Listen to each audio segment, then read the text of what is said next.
If you could rewire your behavior without needing more motivation, more discipline, or more time, would you do it? That's not a hypothetical. Neuroscience now confirms that human behavior is not fixed. It's fluid. It can be shaped by you. Inside your brain are systems designed not just to respond to life, but to adapt to it. And that adaptation can be guided, enhanced, and accelerated. What if I told you that simple acts like narrowing your visual field, changing how you breathe, or when you expose yourself to sunlight could completely reset your focus, willpower, and emotional control? This is not just about performance. It's about agency. It's about understanding the system you live in, your nervous system, and using that knowledge to become someone new. Most people think behavior is changed by trying harder, but neuroscience shows behavior is changed by directing your biology intentionally. The brain changes itself in response to what you do, how intensely you do it, and how often you do it. That's neuroplasticity, and you don't need to be a child to benefit. Adults can do it too, with precision. One of the most powerful levers for behavior change is self-directed neuroplasticity. This is the idea that what you focus on and how you focus on it determines how your brain rewires itself. Attention is not passive. It's a neurochemical instruction to your brain saying, this matters. Strengthen this connection. Every time you repeat a behavior while deeply focused, you deepen that circuit. That's how habits become automatic. The most effective way to hack this process: do difficult things while in a heightened state of focus, right on the edge of your comfort zone, and repeat. Neuroplasticity is strongest when you're alert, a little uncomfortable, and emotionally engaged. The second key to behavior change is understanding dopamine. Dopamine is not just about pleasure, it's about pursuit. It's your internal marker of value. When dopamine spikes in response to an activity, your brain learns this is worth repeating. But here's the catch: you can train your dopamine. If you reward yourself only after results, dopamine only shows up at the end. But if you learn to find satisfaction in the effort, dopamine starts to rise during the action. That makes the behavior self-reinforcing. The people who stick with hard things, they're not superhuman. They've just trained their brain to crave the process. Another overlooked tool for hacking behavior is vision. Your eyes are not just windows to the world. They are part of your brain. When you are stressed or panicked, your visual field narrows. When you are calm and in control, your vision broadens. You can reverse engineer this. By consciously broadening your gaze, panoramic vision, you send a message to your brain that you are safe, calm, and capable. This shifts you out of a reactive state into a strategic one. Behavior begins with perception, and vision is the steering wheel of perception. Then comes breathing. Fast, shallow breathing signals urgency. Long exhales, on the other hand, signal calm. This is not philosophy. It's a direct line into your autonomic nervous system. You can control your state before you act. If you feel like you're about to snap, one cycle of deliberate physiological sighing, 2 quick inhales followed by a long exhale, can drop your stress levels in seconds. This gives you a window to make a better decision instead of a reflexive one. When you control your breath, you control your behavior. Your circadian rhythm is another hidden key.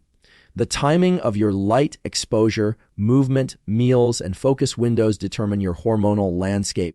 If you want to have the energy to control your behavior, you need to sync your biology. Getting sunlight in your eyes within 30 minutes of waking resets your biological clock, boosts cortisol at the right time, and enhances dopamine production later in the day. People who feel off emotionally or mentally are often simply out of sync with their natural rhythm. And no amount of mindset will fix what your hormones are resisting. Finally, physical stimuli like cold exposure and heat can shift your neurochemical state instantly. Cold plunges raise dopamine by over 200%, and the effects last hours, not minutes. This makes it a powerful tool for creating a state of motivation and clarity, especially before high-demand tasks. Heat exposure, like sauna use, has been shown to increase growth hormone and improve recovery. These are not fads. These are biological levers that evolution gave us to enhance survival and performance. Now, you can use them to enhance your behavior. In conclusion, you are not stuck. You are not broken. Your behaviors are patterns written into circuits, and circuits can be rewritten. The brain changes through repetition, intensity, and focus. You don't need a new personality. You need new protocols. Use your breath, vision, light, movement, and effort wisely, and your behavior will begin to change. And when your behavior changes, your identity follows. You don't become a new person by thinking. You become one by doing, repeatedly, with intention. This is how you hack your behavior. And ultimately, this is how you reclaim your life. One of the most powerful levers for behavior change is self-directed neuroplasticity. Neuroplasticity is the brain's ability to change and adapt throughout your life, not just in childhood. It's the foundation of learning, memory, and habit formation. But what's often misunderstood is that you don't have to wait for life events to reshape your brain. You can intentionally guide the rewiring process through conscious action and repeated focus. That's self-directed neuroplasticity, the ability to sculpt your brain by deliberately choosing what to pay attention to, how to behave, and what emotions to associate with those behaviors. The nervous system changes in response to experience, but only certain types of experiences trigger change.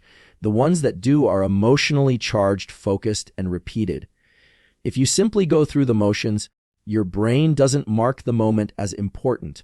But if you do the same action while fully focused and a little uncomfortable, maybe it's challenging, maybe it's unfamiliar, that sends a stronger signal to your brain that says, adapt to this.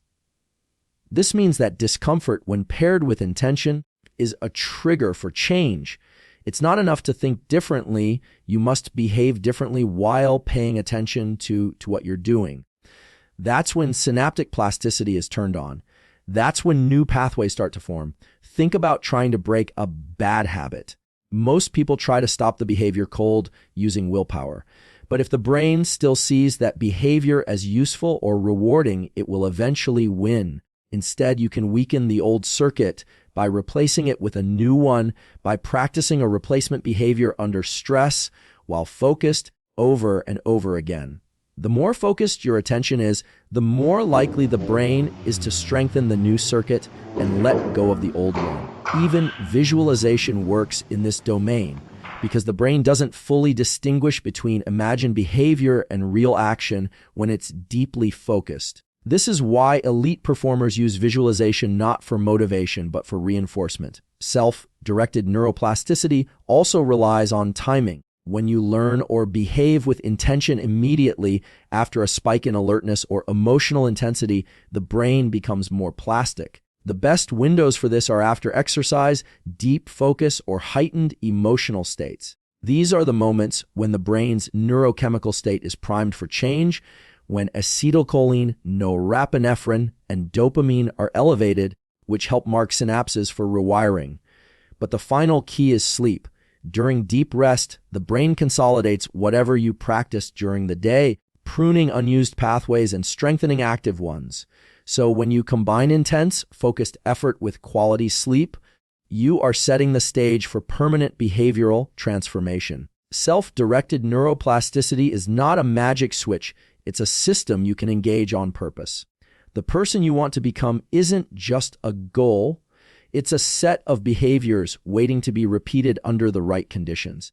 Dopamine is often misunderstood as merely the chemical of pleasure, but in reality, it plays a far more critical role in shaping behavior. It is the molecule of motivation, drive, and anticipation. Every decision you make, every habit you form, and every task you either pursue or avoid is deeply influenced by how your dopamine system is wired and regulated. When dopamine is released in your brain, it doesn't just make you feel good, it reinforces the behavior that caused its release. This is how your brain learns what is worth pursuing. Over time, actions that consistently trigger dopamine become habitual because the brain marks them as valuable and worthy of repetition. The remarkable thing is that this mechanism can be trained. You can shift what your brain finds rewarding, and therefore, you can shift your behavior from distraction and avoidance to focus and discipline. The key lies in when and how you reward yourself. If you only allow dopamine to spike after external rewards, like completing a task, getting likes on social media, or being praised by others, you train your brain to only seek outcomes. But if you learn to release dopamine during effort, to enjoy the grind itself, then effort becomes the reward. This is how people develop a love for hard work, not because the task is easy, but because the neurochemical process has been rewired. Neuroscience shows that anticipating a reward releases more dopamine than receiving it. This means you have the power to generate motivation simply by focusing on the process instead of the outcome. For example, if you're trying to build a habit of exercise and you associate joy or satisfaction with every rep, every breath, and every drop of sweat, not just the results, you create a self-reinforcing loop. This is known as reward prediction error, and the brain thrives on it. When you surprise your brain by enjoying something that used to feel like a chore, you increase dopamine, and that behavior becomes more attractive over time. On the flip side, overindulging in cheap sources of dopamine, like constant social media scrolling, junk food, or other instant gratifications, teaches your brain that pleasure should be easy and immediate. This weakens your capacity to persist through effortful tasks and creates a dopamine deficit where even meaningful goals feel boring or hard.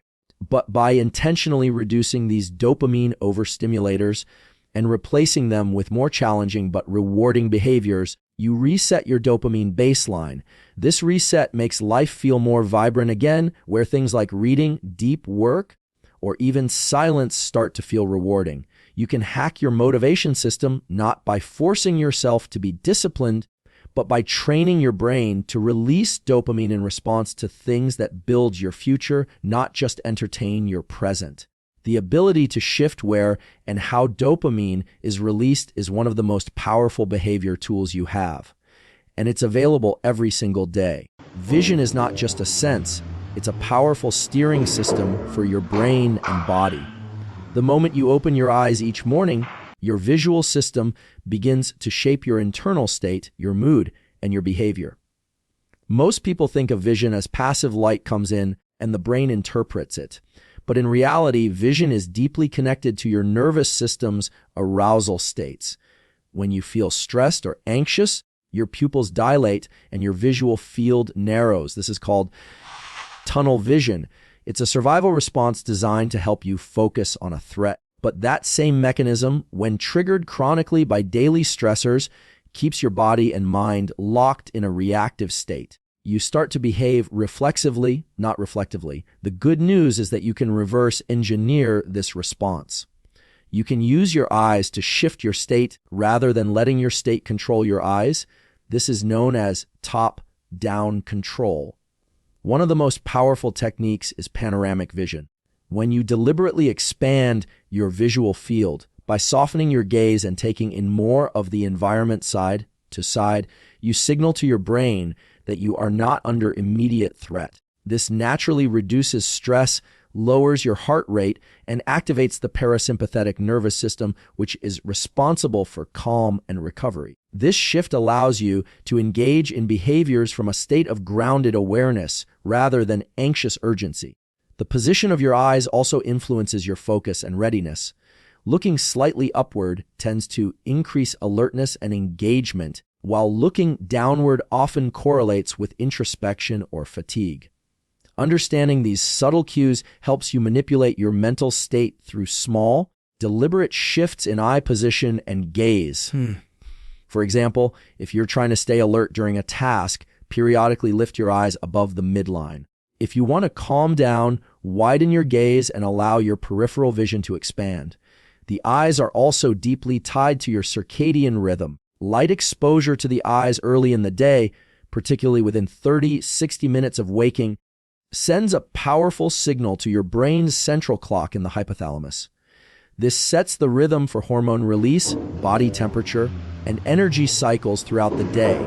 It even affects when you'll feel sleepy at night. Consistent morning light exposure improves mood, sharpens focus, and enhances sleep quality by anchoring your internal rhythm. This is not just about seeing the sunrise. It's about activating the biological gearwork that governs your behavioral patterns. Because when your brain is aligned with natural light-dark cycles, you're more likely to act in alignment with your goals. You become less reactive and more intentional. Your visual system is your fastest path to behavior modulation. With just a shift in focus or gaze, you can interrupt a spiral of anxiety, reset your energy, or prepare yourself for high-stakes tasks. It's not magic, it's biology, and it's something you can harness every single day. Breathing is one of the only bodily functions that is both automatic and voluntary, and this makes it one of the most powerful tools for controlling your behavior. While you can't easily control your heartbeat or digestive system with conscious effort, you can control your breath at any moment. And in doing so, you gain access to the levers of your autonomic nervous system. This system governs your stress response, your calm response, your level of alertness, and even your capacity to focus. Different patterns of breathing send very specific signals to the brain about your current state, and the brain responds by releasing neurochemicals that either ramp you up or calm you down. Shallow, fast breathing tends to increase sympathetic nervous system activity, which is your fight or flight system. This makes sense from an evolutionary perspective. Rapid breathing tells the brain that there's a threat nearby. But if you're breathing like this while sitting at your desk, your brain gets tricked into thinking you're under attack, and your behavior becomes reactive, impulsive, and emotionally unstable. On the other hand, long, slow exhalations engage the parasympathetic system, which slows your heart rate, lowers cortisol, and brings your body back into a state of rest and balance. This creates the perfect environment for clear thinking, emotional regulation, and intentional behavior. One of the most effective breathing tools for immediate behavior regulation is the physiological sigh, which consists of 2 quick inhales through the nose followed by a slow, extended exhale through the mouth. This technique naturally occurs during crying or when your body is trying to reset after stress. When you do it deliberately, it has been shown to significantly reduce anxiety and bring the mind back into a focused, relaxed state within seconds. It's not something you need to practice for weeks to see results. It works almost immediately because it taps directly into the hardwired circuitry of your nervous system. Another technique that influences behavior is cyclic hyperventilation, followed by breath holds. These stimulate adrenaline release and can dramatically increase focus and alertness when used appropriately. This is useful before high-stress moments that require quick action or confidence, like public speaking or competitive situations. Of course, this type of breathing should be practiced with care, but it demonstrates just how tightly linked breathing is to the chemicals that control your thoughts, energy, and decisions. Breathing isn't just about oxygen, it's about state control. And state control is the foundation of behavior control. If you can change your physiological state on demand, you can begin to control the internal conditions that determine your external actions. This gives you a moment of pause between stimulus and response, a crucial space where you can make better choices, delay impulses, and choose behaviors that align with your goals rather than your emotions. Circadian alignment is one of the most overlooked but foundational tools for optimizing behavior. Every cell in your body operates on a roughly 24-hour cycle governed by what's called your circadian rhythm. This internal clock regulates your energy, mood, focus, hormone levels, and even your willpower. When your behaviors are in sync with this rhythm, everything becomes easier. Your motivation improves, your decision-making sharpens, and your habits become more sustainable. But when your internal clock is out of alignment, whether due to late nights, irregular meals, or inconsistent wake times, your brain and body fall into a state of internal conflict. Cortisol, melatonin, dopamine, and other key hormones get released at the wrong times, making you feel tired when you need to focus, anxious when you need to relax, or hungry when your body doesn't need fuel. Over time, this misalignment leads to poor choices, emotional instability, and behavioral inconsistency. One of the most powerful ways to realign your circadian rhythm is by controlling your light exposure. Getting sunlight in your eyes within the first 30 to 60 minutes after waking sends a strong signal to your brain's suprachiasmatic nucleus, the master clock, that it's time to be awake and alert. This early light exposure suppresses melatonin, boosts cortisol in a healthy way, and sets the timing for the next melatonin release about 14 to 16 hours later, helping you fall asleep more easily that night. On the behavioral level, this creates a window of focus and drive in the first half of the day that can be used for tasks that require discipline, learning, or physical effort. Another critical factor is temperature. Your body temperature naturally rises in the morning and peaks in the afternoon, and this temperature curve is tied to your alertness and physical performance. Exercise and demanding cognitive tasks should ideally be done when your temperature is rising or near its peak, usually late morning to early afternoon. Eating and caffeine intake also influence this rhythm. Having meals and caffeine at the same times each day helps anchor your biological clock, while erratic eating patterns confuse your system and throw off hormonal rhythms. Sleep is the final and perhaps most important piece. Going to bed and waking up at roughly the same time each day, even on weekends, strengthens your circadian rhythm and enhances your ability to follow through on behavioral goals. When you wake up groggy or go to bed wired, it's not just a sleep issue, it's a behavioral issue that stems from circadian disruption. By aligning your activities like work, exercise, eating, and even social interaction with your internal biological clock, you create a smooth rhythm of neurochemical changes throughout the day that supports, not sabotages, your goals. This rhythm becomes the silent force behind your habits, pushing you towards success not by force, but by flow. Cold exposure and heat exposure are two of the most direct and immediate ways to influence your neurochemistry and, therefore, your behavior. These physical stressors don't just challenge your body, they condition your mind. When you step into cold water or enter a sauna, your nervous system is forced to adapt. This activation isn't just physical, it's deeply psychological. In cold exposure, for example, immersion in water that's significantly below body temperature triggers a sharp rise in norepinephrine and dopamine. These neurochemicals increase alertness, focus, and motivation while also reducing inflammation and improving mood. What's most fascinating is that these increases in dopamine can be sustained for hours, not just minutes, creating a prolonged state of mental clarity and drive. People who engage in regular cold exposure often report higher energy, stronger discipline, and a reduced reactivity to stress throughout the day. But this isn't just anecdotal. The science confirms that cold-induced stress improves resilience by teaching the body and brain how to remain calm and focused in uncomfortable situations. The act of getting into cold water when every part of you wants to retreat builds what researchers call top-down control. The ability of the prefrontal cortex to override emotional reactivity and redirect behavior. That same mechanism is exactly what allows someone to resist temptation, break a bad habit, or show up consistently when they don't feel like it. Heat exposure, on the other hand, such as through sauna use, elicits a different but equally beneficial neurochemical response. Time spent in high heat increases levels of growth hormone and can also elevate dynorphin, which temporarily creates discomfort but primes the body for a stronger endorphin release afterward. This endorphin surge is what leads to the well-known post-sauna sense of relaxation and well-being. Heat stress also improves cardiovascular health, endurance, and even cognitive performance over time. What makes both cold and heat so powerful for behavior is their immediate feedback. You feel them working right away. Unlike abstract goals that can take weeks or months to show results, the physiological shifts that occur during cold plunges or sauna sessions give you instant awareness of change. And that awareness builds confidence because you experience yourself choosing discipline, choosing discomfort, and following through. This starts to shift your identity from someone who avoids challenges to someone who seeks them.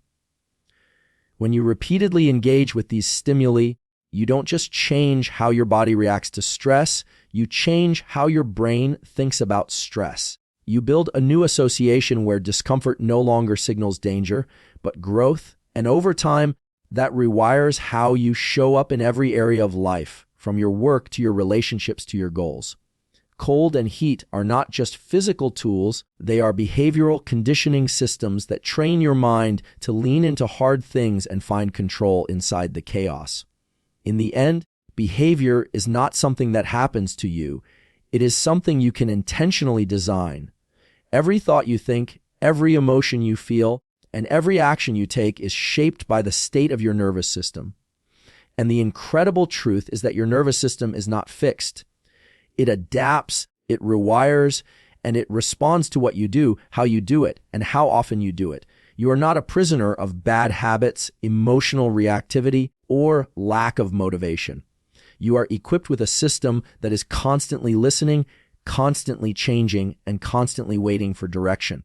Whether it's through focused neuroplasticity, dopamine mastery, vision control, breath regulation, circadian alignment, or deliberate exposure to physical stressors like cold and heat, you now have a toolbox of real, science-backed methods to take control of your behavior. And remember, it doesn't take dramatic life changes to begin. Small, consistent actions performed with intentional focus create massive internal shifts. These aren't theories or motivational slogans. These are biological truths. You are biologically equipped to change.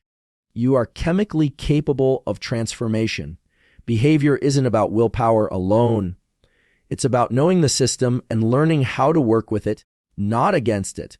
You don't need to wait until you're ready to become the person you want to be. You start by doing the behaviors that version of you would do, and the brain will follow. So start today. Pick one tool, use it, repeat it, and let your brain do what it was designed to do, adapt. Hack your behavior, and you begin to shape your identity. Shape your identity, and you shape your future. The science is clear. The power is in your hands.